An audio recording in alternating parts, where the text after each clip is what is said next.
All right. Welcome back to Mustard Seed Buying Companies. We're going to do another book review. Kind of wanted to rush this one out. It's Neal Postman's Amusing Ourselves to Death. Wanted to rush it out because right now it's on sale on Audible. Um, I got it for free. Don't know why.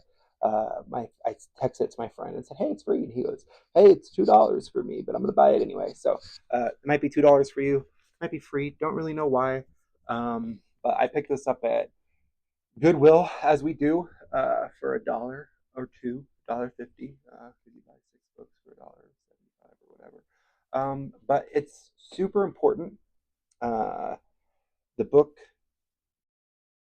is just brilliant in ways that I can't even begin to demonstrate. So, I'll just full throatedly advocate for it. It's 150 pages. You can read it in an hour or two. I mean, literally read the entire book in just a couple of hours in one sitting.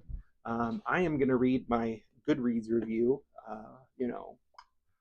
because some people need that kind of thing. Essential thesis of computer technology. This is a quote from the book. Uh, Essential thesis of computer technology that the principal difficulty we have in solving problem stems from insufficient data will go unexamined until years from now when it will be when it will be noticed that the massive collection and speed of light retrieval of data have been of great value to large-scale organizations but have solved very little of importance to most people and have created at least as many problems for them as they may have solved.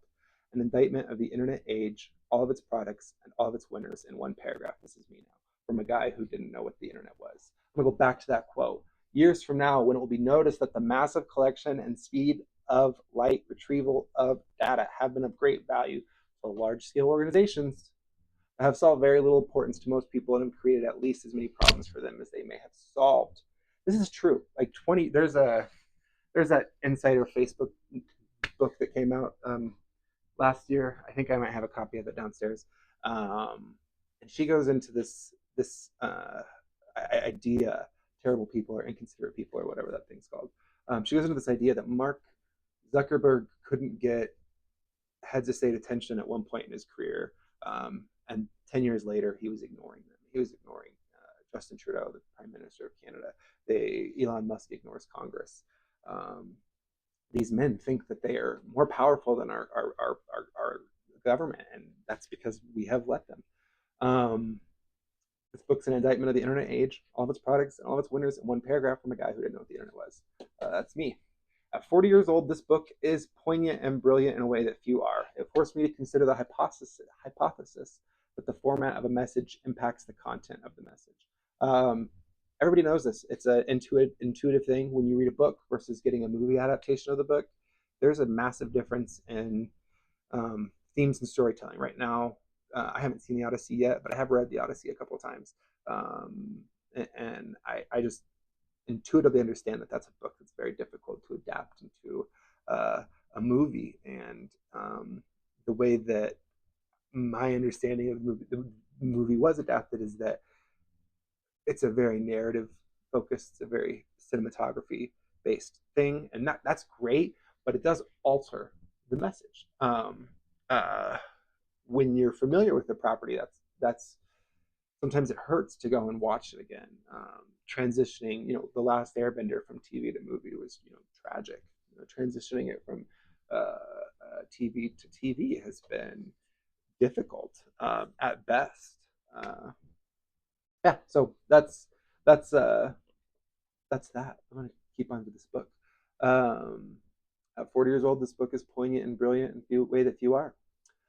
Western rationalism is a direct result of our culture, reading, and writing. So everything that's positive about the 21st century, everything that I struggle with, not everything that I struggle with, but all of the things that can be defended about the 21st century are a direct result of reading and writing. Science, our education systems, um, our understanding of technology, physics, what have you, is a direct result of our ability to communicate ideas through the written word. Uh, Postman warned us 40 years ago that we were veering into an entertainment-focused dystopia a la Aldous Huxley, and he was right. My only critique is that Huxleyan universes is that the Huxleyan universe invites the tightening of the Orwellian, which he insists is unnecessary.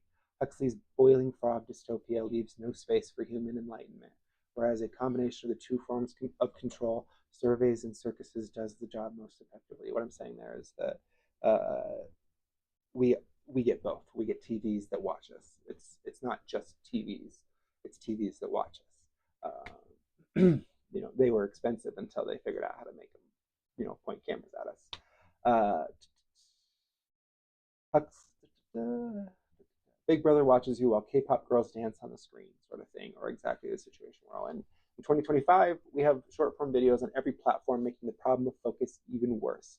We have our first TV president, and the youth of America are preparing the way for our inevitable first YouTube president. I'm calling that one. Maybe not this next election, but one of the next 2 or 3 elections, we're going to have a YouTube celebrity as a president. It's going to be a nightmare. People can't watch movies because they're too long. People can't write. People can't and don't read. People can't articulate why their political beliefs are true. People can't articulate their own goddamn worldviews for the most part. Most people shrug as if that's some otherworldly thing, and they shouldn't be expected to be bothered by it. Americans were literate and thoughtful for 200 years, and now we're ideologically aligned around entertainment preferences. This is central thesis and central argument that I try to explain to anybody that I talk to, and why I struggle with supremely politically motivated people.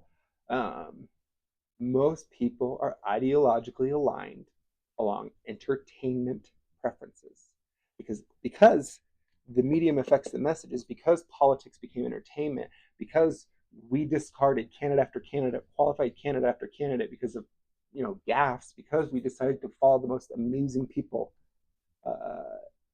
in politics.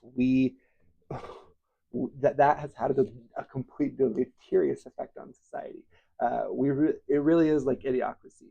Idiocracy is an idiot way to make the point, but idiocracy is, I even struggle with that one. It's like idiocracy. And Wally. Wally is the one that makes me shake in my boots, because that's the one that's coming. We're not in a gradual descent. We're there and have been for 50 years. Go read it. It's probably $5, $8 on Amazon. The audiobook is $0 or $2 or $3 on Audible right now. One of the most important books you'll ever read. It's an hour or two of your life. I cannot recommend it enough. It'll break your heart. It'll break your heart to hear that 200 years ago or 150 years ago, Lincoln could have a 4-hour debate in public, and people would sit and listen. And then he would go do it again and again and again. This is what we have lost is great.